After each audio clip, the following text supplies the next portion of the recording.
On Wednesday, October the 11th, the Fleetwood Area School District hosted a community forum at Willow Creek Elementary School. The forum was held to inform the community on the issue of decreased enrollment here at Fleetwood. The district brought in a few speakers to present their findings and projections to the community regarding this issue.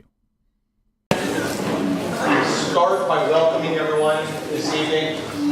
In case you don't know, my name is Greg Miller. I'm the superintendent here at the Fleetwood Area School District. So I can't tell you how pleased we are to have people actually show up tonight. So that's been the running concern for the past week and a half of will anybody come out? Will we have more than 2 people? Unfortunately, sometimes we plan events or we plan something and people don't come out. So that was the point of the multiple messages, and certainly we do appreciate you coming out to join us this evening.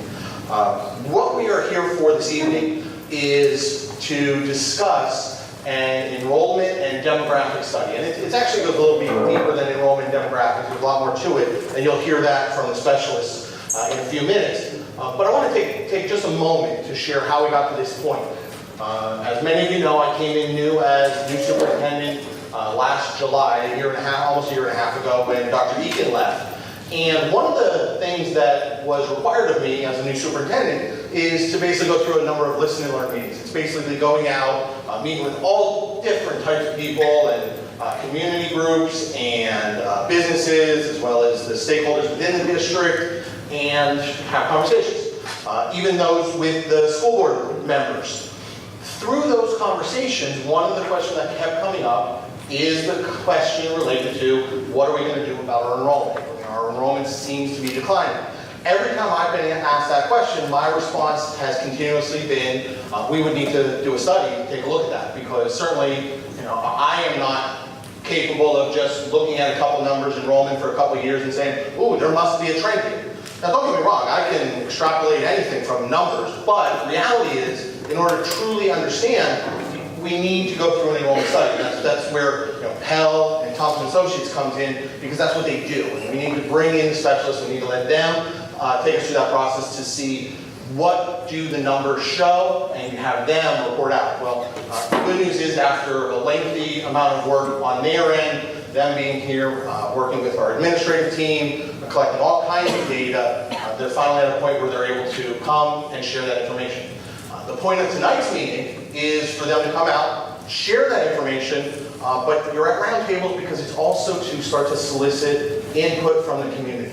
Because also within those listen and learn meetings, anybody who would ask me about the enrollment, what will we do, what's the answer, the reality is we need to do what the community wants us to do. So we need to collect that information, and we need to find out where the community is related to what the numbers show. So the purpose tonight is to truly get that message out as far as what does enrollment look like, what do we see going on, what are the trends, and what do we expect over the next 10 years, but then also solicit the input from all of you related to what are our next steps and what should we do with this information. So again, critical to have community input, critical to have you here at the table and at the discussion. So thank you very much for coming out. Before we get started, take 2 real quick logistical items. If you notice when you were coming in, there were bathrooms right outside the door, so at any point if anybody needs one, they are right there. Also, I'd like to share a couple pieces here again, that idea of trying to get information out to the community. We have the privilege of having 2 of our high school students here this evening who are in one of our film creation classes, who are going to record our meeting, and then we'll have the ability, they're going to do a great job editing it, put it together, meld in the PowerPoints that are used, and then we'll be able to post it on our website and be able to share that. So I encourage you, as you're sharing the information, to refer people out. It'll probably take us a couple days, obviously, but we'll get that information on our website for you to share, take a look at, and again, try and get that word out as far as what are we learning and what are we discussing this evening. Okay? That being said, I'm going to hand off to Jim Thompson from Thompson Associates to get us started.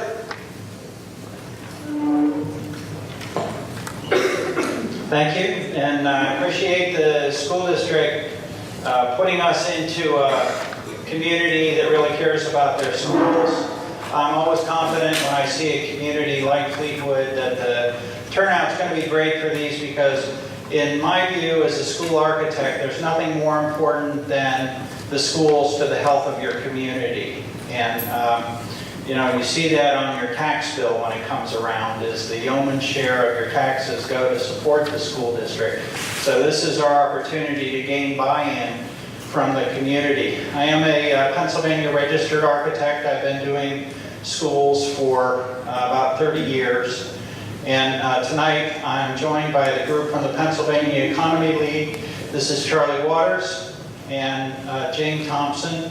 And they represent the Pennsylvania Economy League. The Pennsylvania Economy League did the 10-year enrollment projection for this district-wide study. And I'll introduce Charlie to tell us a little bit about Pell.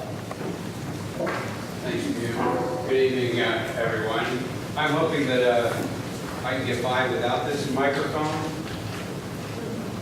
How's that? Probably better to be used. Okay. I'm not sure. I'm not going to be able to handle it, but I hope there's no feedback there. Okay. Yes, I'm with the Pennsylvania Economy League. James with the Pennsylvania Economy League. For those unfamiliar, PEL is an independent, nonprofit organization with offices in Pittsburgh, Philadelphia, Harrisburg, and Wilkes-Barre. We undertake research in government finance, management, public policy, and so forth, and it runs the gamut from statewide policy issues down to the local government operations, planning, and so forth. We've been around since 1936, and in terms of our presence here this evening, in the last 20 years or so, we've conducted about 200 studies like the one we're here to talk about tonight. So these studies are designed to put public, administrators, board members in the best possible position to make informed decisions with regard to building, staffing, program, and other needs by putting forth good, sound information that they can rely on. So in the course of our work on this project, we look at population trends, birth patterns, and other demographic information. We talked to school officials and representatives of each of your municipalities. We reviewed recent and expected housing construction activity. We considered other factors capable of influencing growth, including available land suitable for residential development, sewage capacity, and other infrastructure issues. And we utilized a variety of techniques to analyze a series of indicators which help us understand what's going on in the district. And of course, we spent a great deal of time looking at your enrollments, your grade progression experience, cohort survival, and so forth. Put our arms around all of this and develop a model and generate our projections. Tonight, we're going to recap that with a series of graphs, which Jane is going to move along as appropriate. Many of our findings should come as no surprise to those who have watched the district closely over the years, but we include them to provide perspective and continuity and to kind of set the stage for the projections. Now we're going to move quickly through the first two graphics and then come back and put them in broader perspective later.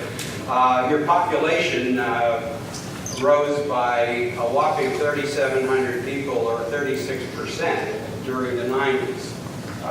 During the decade of the 2000s, you maintained a strong growth, but not quite as much as strong as in the prior decade, about 2,500 or 18%. Combined in the 20-year period, you gained about 6,200, 6,300 actually, people, about 61%. So that's a sizable growth, certainly.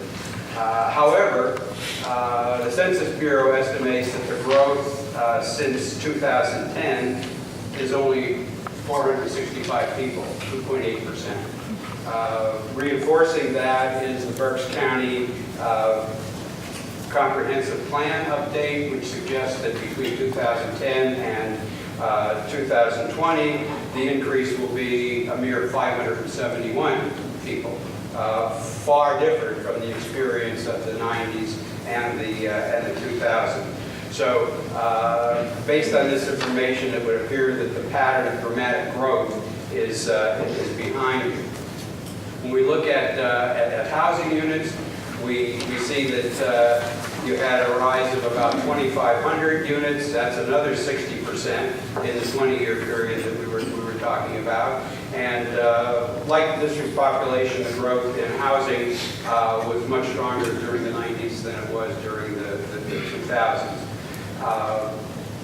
But up to the present, according to your municipal officials, between January of 2010 and June of this year, only 78 new units were permitted for occupancy in the township, in the district.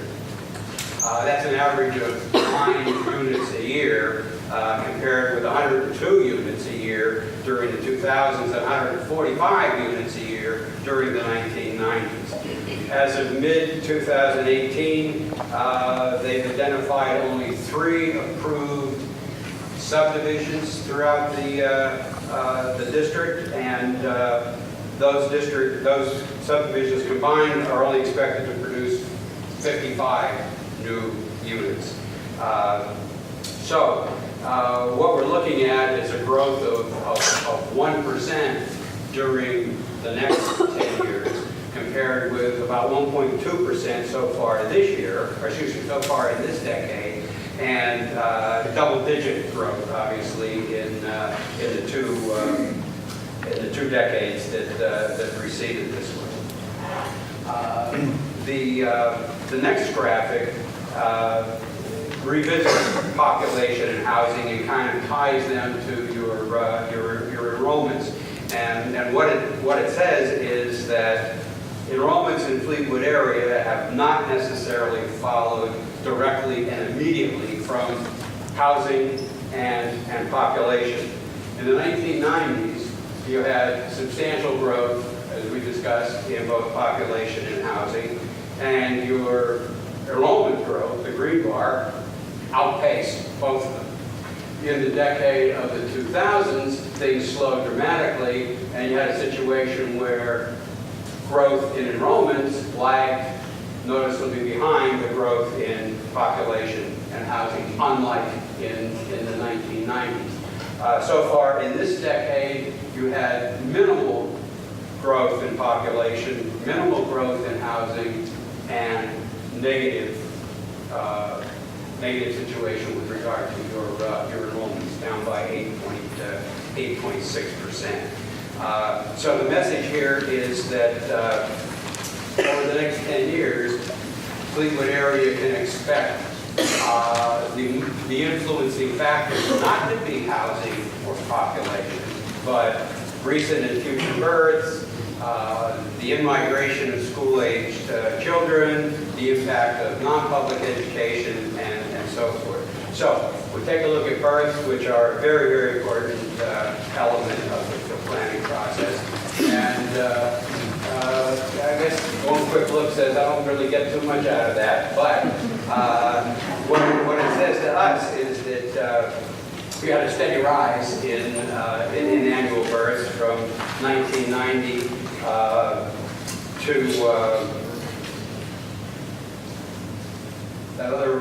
1990 was the lowest year of all years that we looked at, 28 years.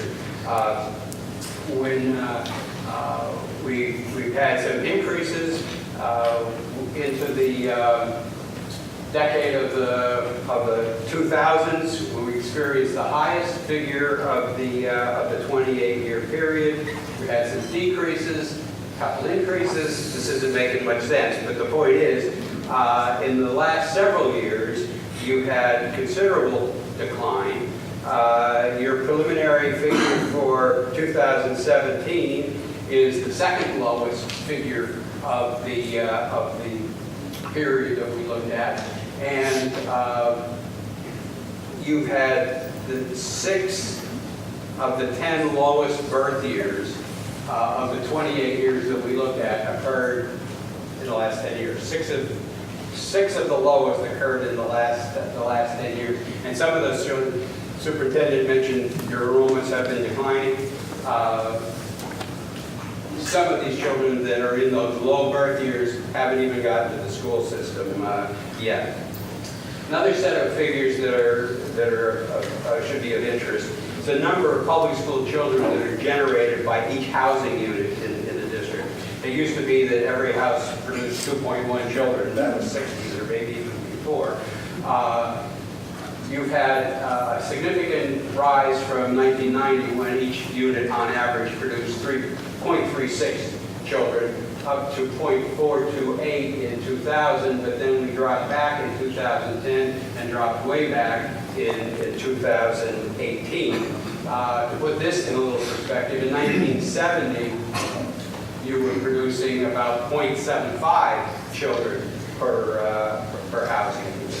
So, what does this all mean? Well, we're going to look at graphs of your enrollment to tell us that. But before we delve into that, it's important that everybody recognize that the figures that we use are based on those that are provided by the district to the Department of Education as of October 1st of every year, and they include all regular classroom pupils, part-time CTC participants, those in the district's special education program, and the district's in-house cyber program. So excluded are those in private parochial schools, those in home charter, and other cyber schools, except, of course, the in-house program, and any in out-of-district placement.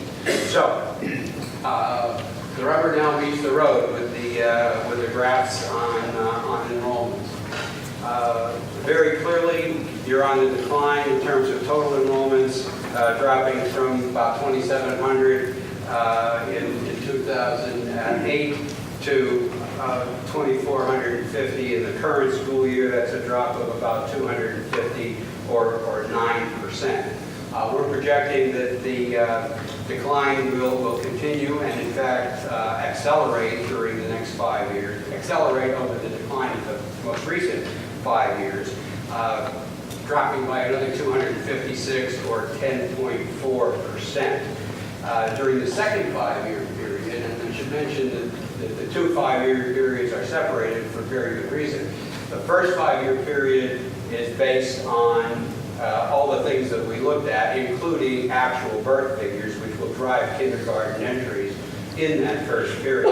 The second 5 period, we had to make estimates or judgments on the pool of kindergarten children and the number of births that would drive them. So there's less reliability the farther that you go out. And what we're seeing is, because of the nature of the assumption, holding births flat during the second 5-year period, the rate of decline clearly slows. But nonetheless, you're looking at a 10-year decline here of 344 or 14% overall. Same thing isn't necessarily true of your various grade groupings. At the elementary level, K4, the slope of the decline isn't quite like it was for total enrollments. Nonetheless, you're down by 157 or 15.8% during the last 10 years. Again, we're going to anticipate a continuing decline in enrollments, even though we've got a little bump up there in that one year. On net, to be down by 80 over the next 5 years to 757. And then during the subsequent 5 years, again, leveling out because of the constant number of births that are factored into the model. And your enrollments 10 years out at the elementary grades would be 747, down 90 or about 11% from where they are this October. Middle school enrollments show a more modest decline over the past 10 years. 81 pupils or 9.6%. Decreases accelerated in the last several actual years, and they will continue down by a net of 42, or about 5.5%. In the extended period, down about 73, as the declines from the lower grades in the preceding years begin to move into grades 5 through 8. Again, overall, a decrease of 139, or it should be 115, or 23.2% over the 10-year period. And high school is different still, with almost no change, no net change in the past 10 years. But that certainly isn't going to be the case going forward.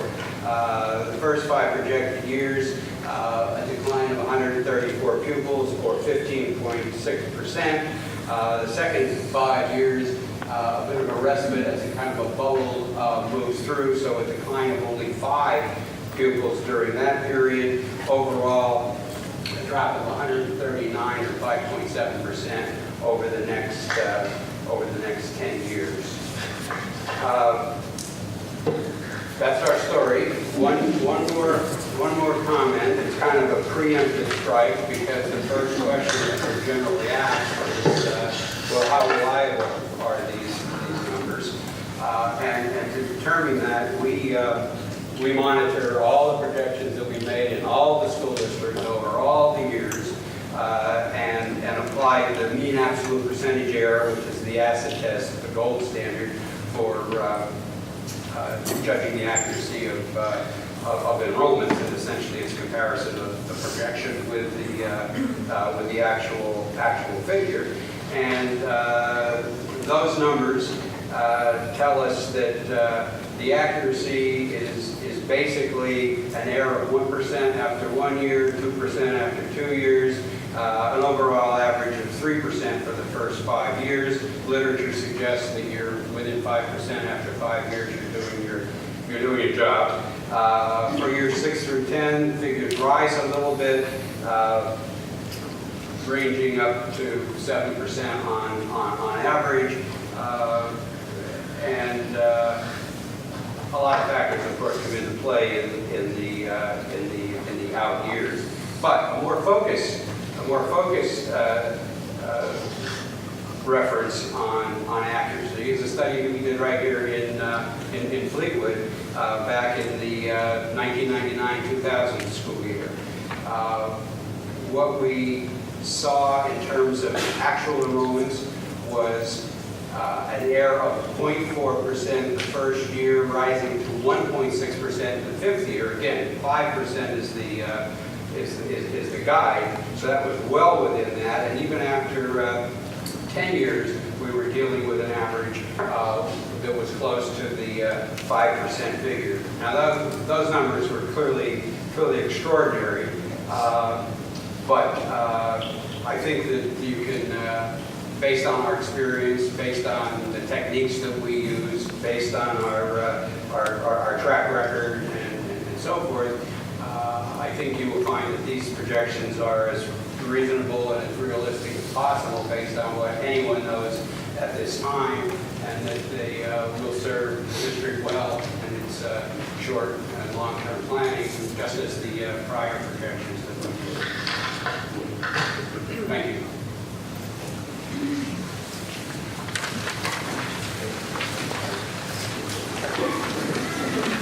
All right. That is the 10-year enrollment projection, and we'd like to stop at this point and ask if you have any questions for Charlie Waters regarding the enrollment projections, so that we can move on to another part of the presentation. Any questions for Charlie? The population and household units, does that include residence homes like the Keystone Villa? Are they counted into your numbers? No, those are not housing units under the census definition. College dormitories would not be included. Jail sales would not be included. Come on, more questions, let's go.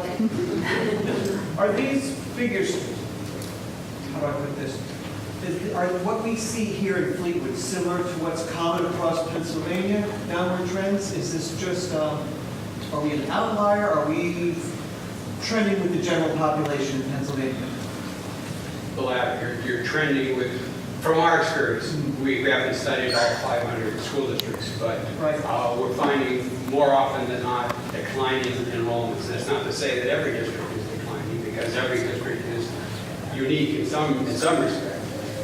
But it's not unusual, if that's your concern. What I see taking place is we built out our communities as far as buildable land. Richmond has buildable land that's agriculturally preserved. Maiden Creek is built out, Fleetwood is built out. The question I have pertaining to Maiden Creek and Fleetwood, where most of our housing units are, is the population is aged. Do you see much turnover in the population or in the housing to a younger community again within the next 10 years, where our enrollment figures may pop up higher than what you're seeing? Or what's the trend there as the community ages and turns over to a younger generation? That is also a concern, always a concern, and we address that in general terms in the report, which you should see in a week to 10 days. We've addressed this with the municipal officials, and of course the response we get is just anecdotal in terms of what they see and so forth. But the telling element to us is the grade progression experience. There are three main components here. Births, the cohort survival, meaning the relationship between births and the number of children that enter kindergarten 5 years later, and then the movement of children through the school grades. How many third graders were there this year compared to second graders the year before? What we see as the main driving factor here is declining births, and that translates to declining kindergarten entries. If we go back to the beginning of the period that we covered, your kindergarten entries were 190, 195. In the course of this projection, you'll be down in the 150 range. So there isn't a terrible amount of net in-migration in the preschool grades, because you're only capturing about 85% of those births that occurred 5 years earlier. However, once they're in the school system, and it's not this simple, this is statistically, once they're in the school system, there is a net growth as they move through the grades. First grade is higher than kindergarten the prior year. Third grade is higher than the previous year's lower grade. And so 100 children entering the school system in a given year could end up as 120 seniors, for example. That growth offsets the fact, to a certain extent, offsets the fact that your entry amount is going way down from what it was many years ago. So the in-migration of school-age children, to a certain extent, captures what's been going on with regard to turnover of mature owner-occupied housing, and even rental housing for that matter, where younger families with a third grader and a fifth grader are moving in. So that's captured. We can't say that we know for a fact that the rate of turnover of mature housing and the profile of the family that moves in is going to be similar to what's occurred in the recent past, but there is an element here that captures that sort of thing. I have seen just in the area living here that people who once had children in our schools, those children are now adults, and the parents are still living in the house. So that just seems to be a common denominator of why we don't have kids in our schools, because maybe the housing they looked at moving somewhere, but the market wasn't conducive for them to downsize or move, and they just upgraded their house to put in a nice new kitchen or a nice bath and use money that way. Is that a trend elsewhere? I don't know that we look at that as a specific issue, but probably is. And some communities are different than others in terms of the number of people who do exactly what you said versus the ones that downsize and therefore free up their property for younger families. Well, do you consider how many houses are on the market? We did not.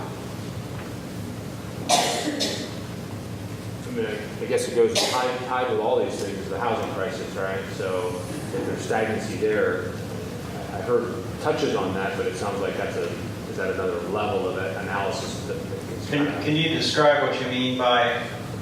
Well, however many years it was that the market tanked, and now people, even if they want to move, can't, whether it's they need to stay in their job because of uncertainty, or the housing prices are now too high, it's too hard to get a loan. So you may have, and that plays into what you were talking about, which is you can't sell the house, so you have to upgrade it to stay there. People who want to move can't afford it. Two sides of the same coin. I don't know how, that's a correlation thing that's pretty in-depth, I guess. I don't know. Yeah, that's something we did not look at. We're looking at kind of a macro view of whatever's happening out there is causing a certain cohort survival rate and a certain set of projections or grade progression figures. And that's like the net result of all of those things that are going on, including the families that are moving in with kids and the people who aren't moving out, et cetera, et cetera. The bottom line is, in the model, is the net result of all of that, statistically. Okay, I'm going to move on to the next section. Any questions that you have, you can direct through the administration, and we'll address in a future public forum and put answers on the website. So if you have other questions, please do send them to the superintendent's attention, and we will make sure that we get answers to you both through the website and through our next public forum that's foreshadowing as there is another forum. This is the agenda for our presentation. First, we're going to speak to some of the trends in elementary and secondary education. So I think as we're building this, what we call a foundation of knowledge for you, it's like these are things that we want you to be thinking about. This is what the future in education, it's where we see education heading today. Fleetwood has core values and assumptions that we're going to live by throughout this district-wide study. I'm going to outline some of the financial issues. These are challenges that the district faces today. Then we're going to take the enrollment projections that Charlie just presented and compare those with the school capacities. I'll go through building by building and explain to you how I rated the capacity of the buildings. Then we're going to do a small focus group. The reason you're at small round tables is we have 3 questions for you. We're going to spend a few minutes and talk about those individual questions. Then I'm going to outline next steps in the process. And then if you have any further questions, then we'll field questions again at the end. These are trends that we see in education. It used to be that you went to school, the teacher got up, told you what the teacher wanted you to know, you did your homework, come back, do it again tomorrow. Increasingly, education is problem-based and discovery learning. That means there's some lecture, but aside from that, you're learning from each other. So there's dialogue, and then there's the hands-on piece. That means that the classrooms need to be more flexible. Moreover, it means that the classrooms are often coupled with some sort of lab space for the hands-on piece. The kids are working in groups, so we need to be able to reconfigure work groups within the instructional space, and that means more adaptable furniture, and these become maker spaces. So to me, my favorite maker space is always family and consumer science because I always like what they make. The learning is becoming collaborative. When I was a child in school, you work on your own. You got an A or a B or a C. It was your own effort. Now the kids are working in groups. Increasingly, the schools, particularly at the secondary level, We're doing workplace simulation in the schools, or the students have internships outside of the school. And the education is focused in something like a career pathway. And answering that age-old question is, what am I going to do with this math? The kids are put together in project teams. They are developing social skills, and the media center becomes a place for exercising that problem-based and discovery learning. The schools are increasingly interdisciplinary in their learning, so it blurs the boundary between math, English, social studies, and science, and it means that the theory and application is also done in units where the teachers are coordinating and the individual subject matter is self-reinforcing. So all of the disciplines are moving together. That has design implications in that classrooms are often clustered, like in a middle school, with the multiple teams in your high school, and in your middle school. In this school district, I found a particular focus in early childhood literacy. The district employs instructional coaches, starting kind of from the bottom up here. The instructional coaches are there to assist the teachers. So the teachers are applying multi-tiered system of support so that the learning is individualized for the kids. If they're having trouble in reading, then they identify, well, what is the problem, and get the specific support structures in place for individual children so that the kids meet reading proficiency by, is it third grade or fourth grade?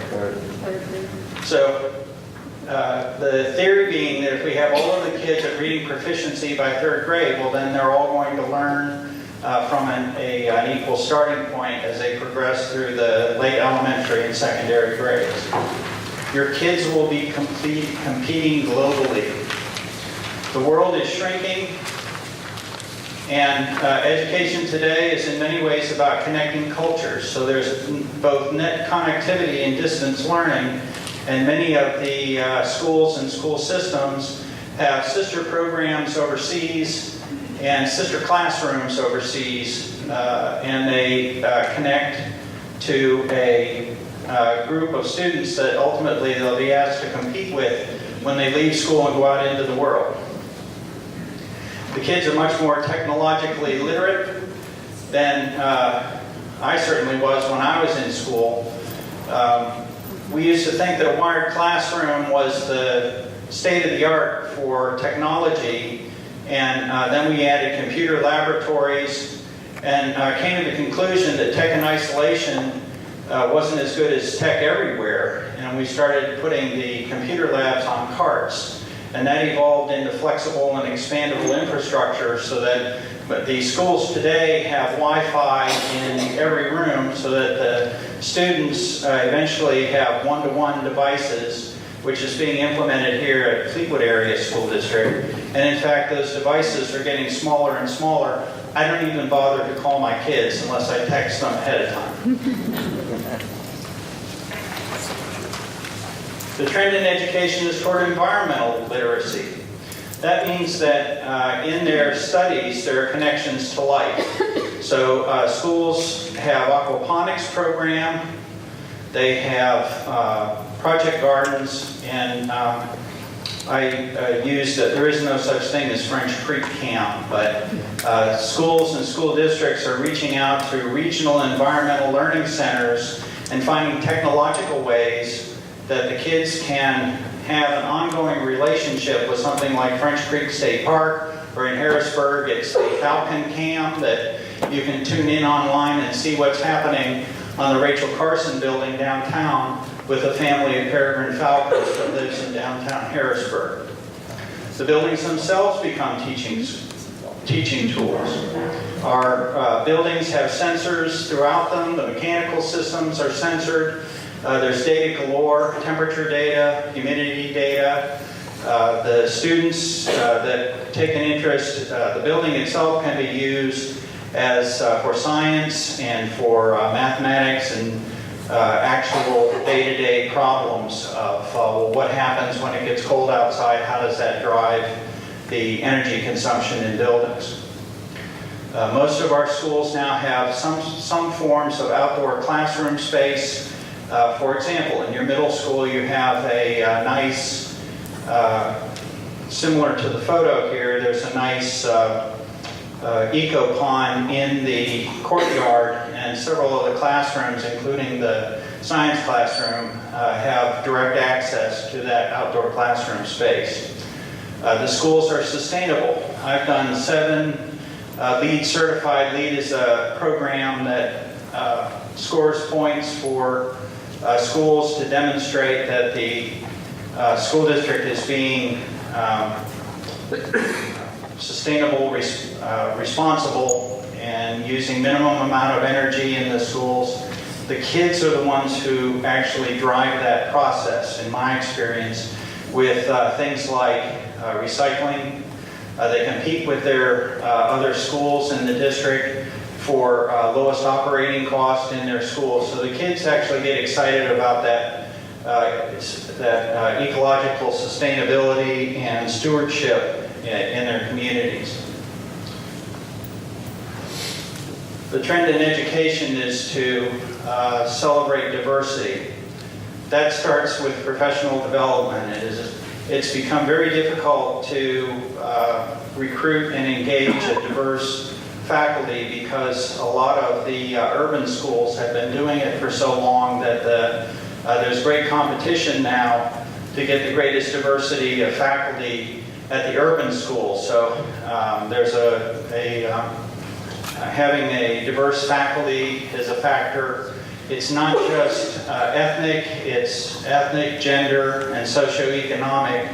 Is the kids in the district, they all were tailoring increasingly to the learning styles of the individual based on multiple intelligences and focused on the individual rather than the group.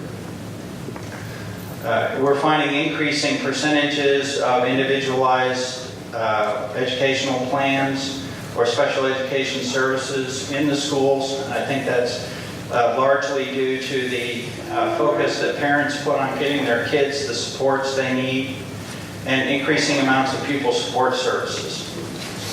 The social learning in the schools. Academics, our collaborations, the athletics, it's teamwork in the cafeterias, the fellowship of a meal. And as architects, we focus on the in-between spaces. So here's an image of a feature that we refer to as learning stairs. This is the kind of place where kids can come to the learning stairs, and if they're doing a play, they can do a practice presentation to a group of their peers. It can be used for pull-out support services. Same thing in the media centers. It's not a quiet place to read anymore. In many cases, it's a small group and small group project space.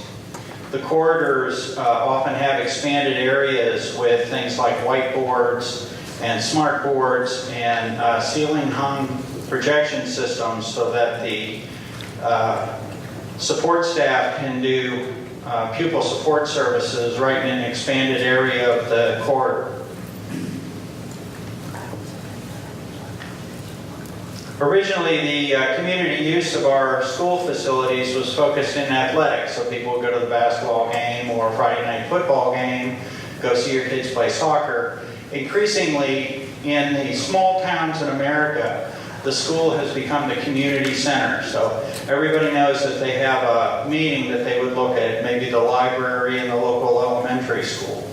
The best performing art space in a community, as I think it is here in Fleetwood, is it's the performing arts space in the middle school and the high school, and those spaces get highly subscribed.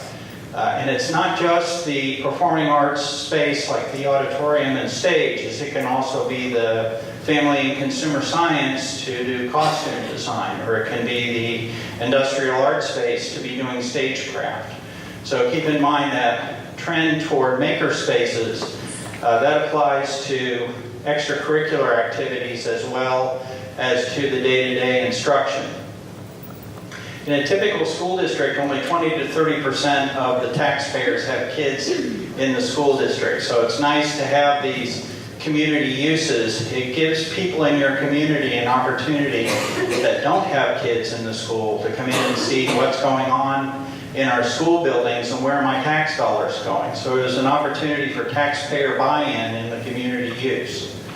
And as is true for all things in the schools, the community use also needs to be zoned for security and safety, so that when a group is in using the performing arts space, is that they're zoned from the people who are doing after-school programming in the gym, and they're all being kept away from the core academic spaces that generally aren't being used at night.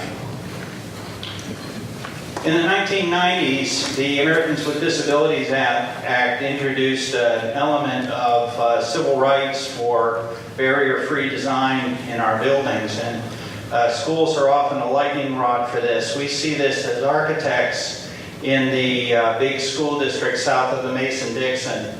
There are community interest groups who bring civil rights lawsuits against the big county school districts that they would develop plans to make sure that 100% of their facilities are barrier-free.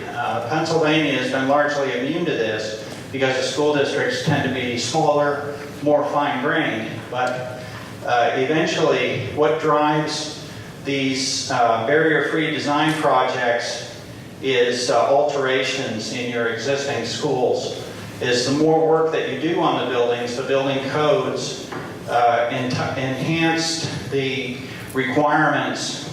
Once you do a certain amount of work in a building, then you have to create an accessible pathway to an instructional space. Or you have to, once you get to a certain point, then you have to upgrade the toilet rooms. And then once you get to another level of renovation, then you have to do the entire building floor by floor. So it's eventually your entire school district will be barrier-free design based on the current codes. Another trend is for security, and it's not just passive measures like coming into the school office and signing in from a single entry. It also includes elements like CPTED, is crime prevention through environmental design, so that the sites are designed so that there aren't hiding places for bad people to attack visitors and kids on the school grounds. There aren't places to get into the building to steal things. There are also enhanced active measures. The surveillance technology is we're finding a vastly increased amount of surveillance, both in terms of the quality of the surveillance, as in the resolution in the camera and the number and placement of the cameras.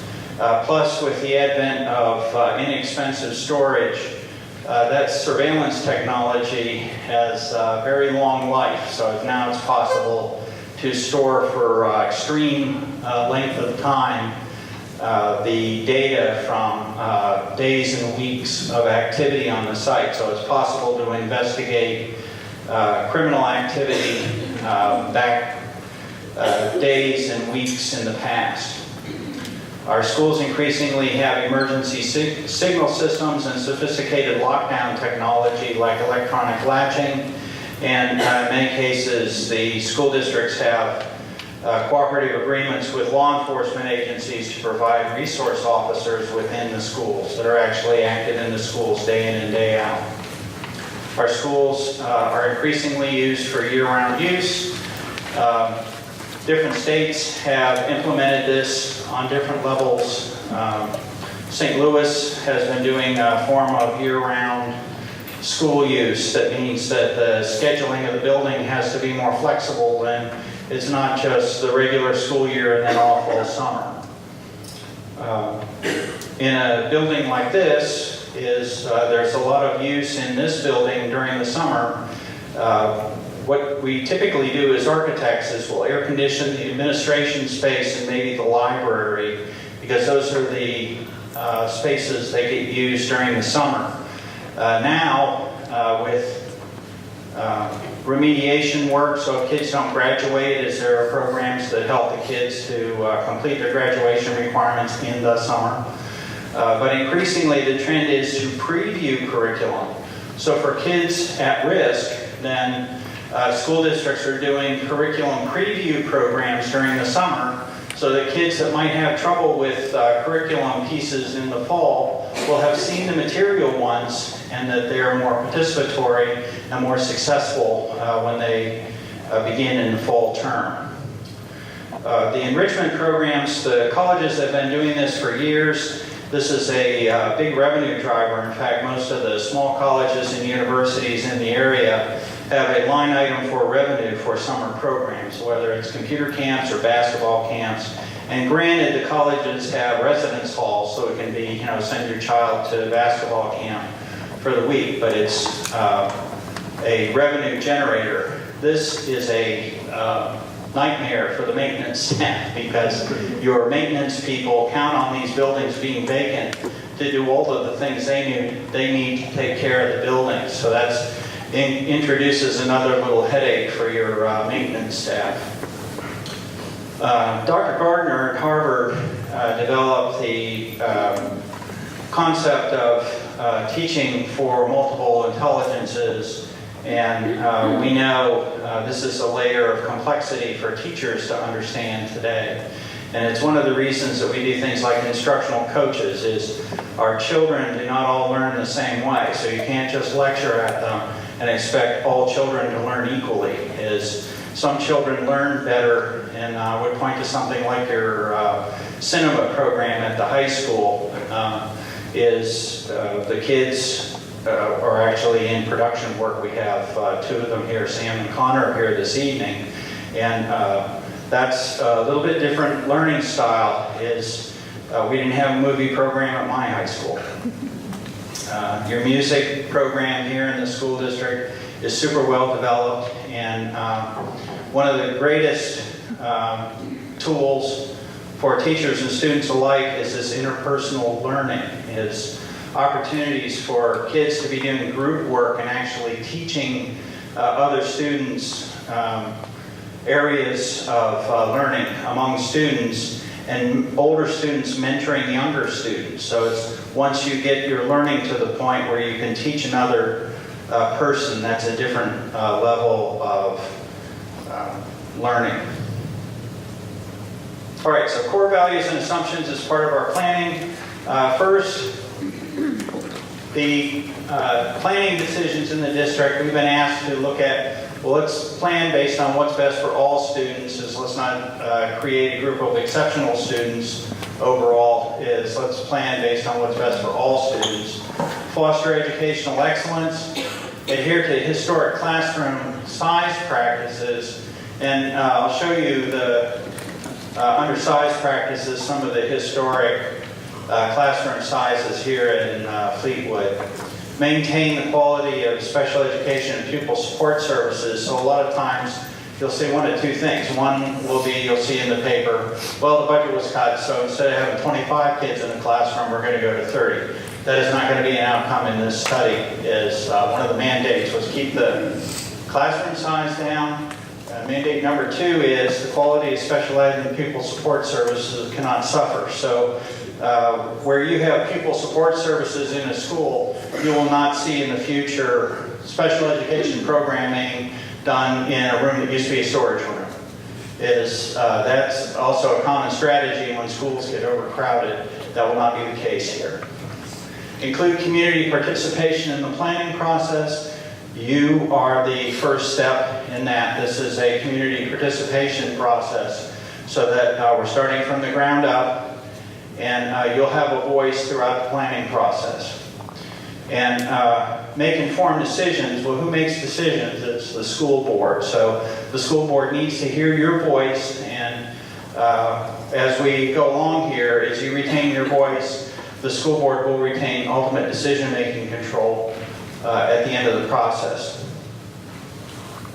These are some of the challenges that face Fleetwood Area School District. They're similar to financial challenges in other Pennsylvania school districts. First, the majority of a typical Pennsylvania public school budget is salary, and those are all subject to collective bargaining. So while the collective bargaining can mean that those will change from year to year. They usually don't go down. So the collective bargaining process usually leads to incremental increases over time that at least track the consumer price indices. The special education services are generally federally mandated, so there are requirements that the school district has to meet, whether that's through in-house hiring or it's from contract services. That becomes a significant percentage of the budget of the school district, and it is largely in control of the regulators. The retirement system for the teachers, support staff, and administrators is the PEASER system. That is the teacher retirement system.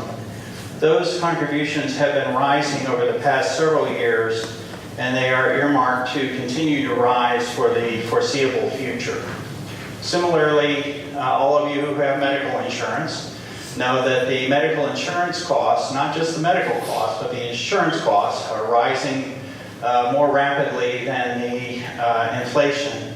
And that is expected to continue for the foreseeable future.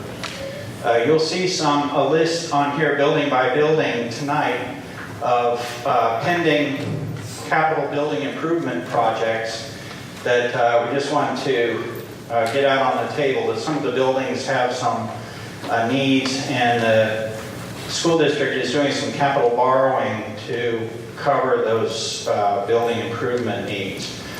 Meanwhile, all these things need additional money, while the revenues remain flat. So what happens when the expenses exceed the revenue? Who knows? Tax increase. So, these are the things that rounded that up to 9%. Enrollment projections are projected to decline 14% over the next 10. And to summarize, why is that the case? Well, there are birth rate declines, and that's coupled with a declining pupils per household, and that extends the modest enrollment declines for the foreseeable future. So what does that look like graphically? These numbers in red are the numbers that Charlie presented as the district-wide enrollment. And just to preview, the sum of all capacities of all schools, I rate at 3,571 pupils. So you can see that there's room for about 1,100 students. Current, this line is current, right here. And this is the 10th year. But you also saw the enrollment projections by grade levels. So K to 4, I rate elementary school capacity based on the number of regular education classrooms. That is the basic measure of the capacity of any elementary school. In this case, the school district tries to keep those elementary classrooms, the regular ed classrooms, at 25 or under. In fact, first grade classrooms a little lower. Second, third, and fourth, they strive to achieve 20 to 24 students. The district offers on a 6-day schedule special subjects: art, vocal and instrumental music, phys ed, computer lab, and library.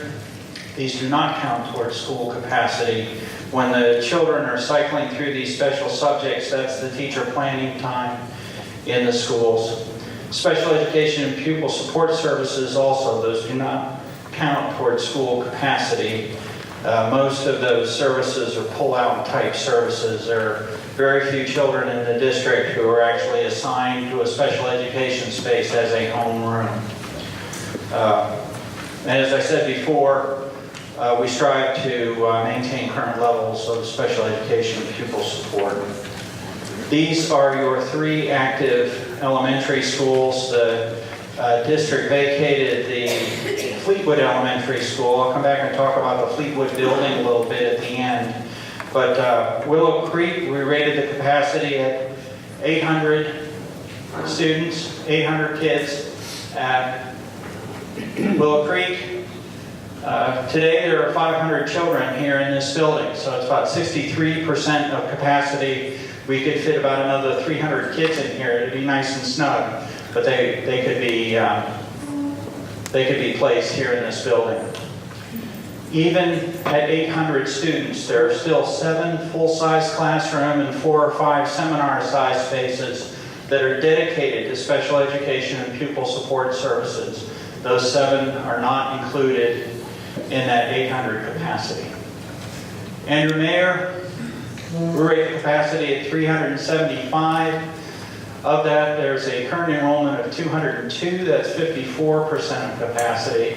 And even at that, there are still 6 full-size classrooms for special education and pupil support services, plus a handful of seminar-sized spaces.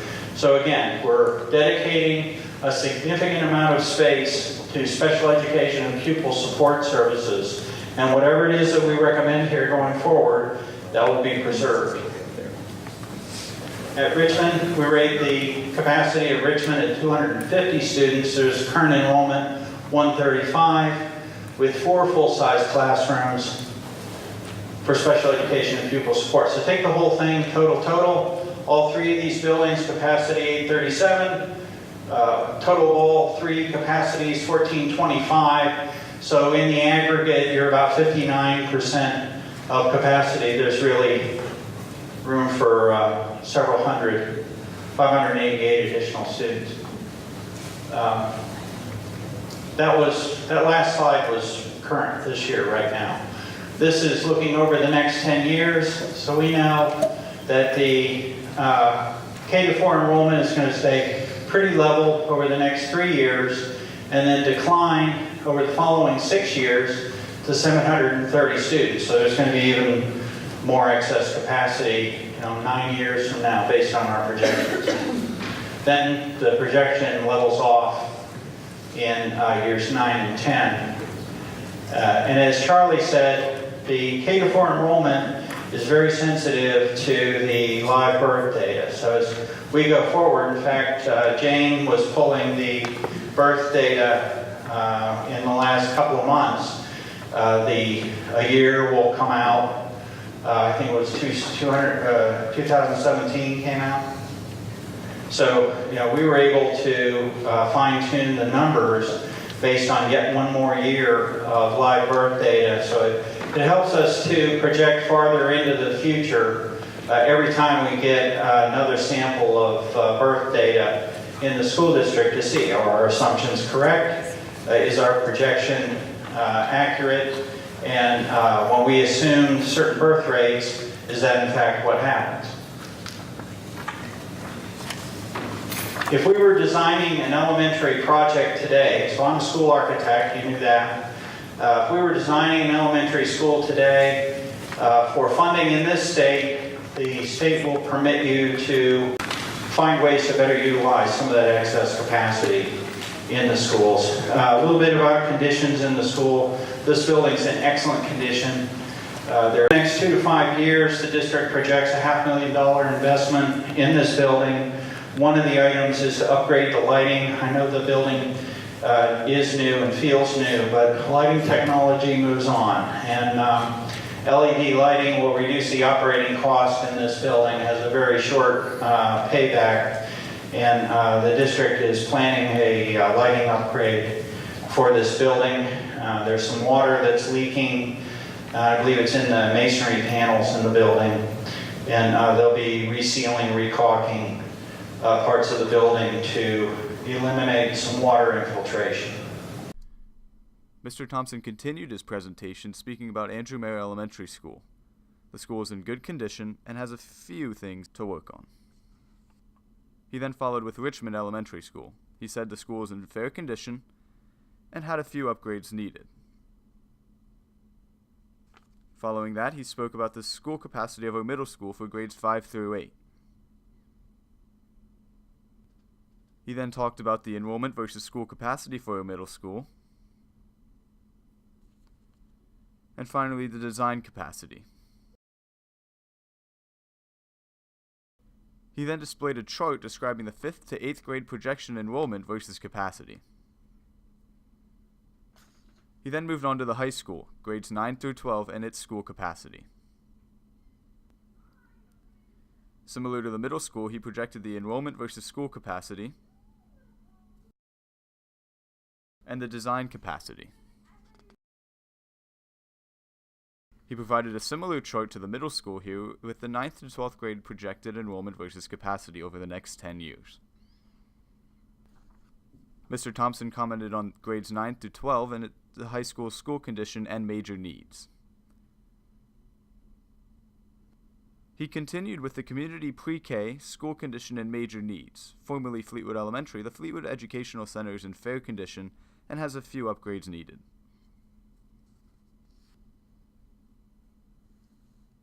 Once Mr. Thompson wrapped up his presentation, there was a community stakeholder dialogue. Each group and each round table was asked 3 questions, given 10 minutes each to answer, and to take notes and report out what they thought the solution to these questions should be. The next steps for the district is to identify cost-saving district-wide planning opportunities, explore options for underutilized spaces, consider the cost of needed building renovations for each option considered, develop decision matrix for cost-effective district-wide plan implementation, and to present the results at the next community meeting for stakeholder dialogue. It'll be at 6:30 on November the 8th in the middle school cafeteria.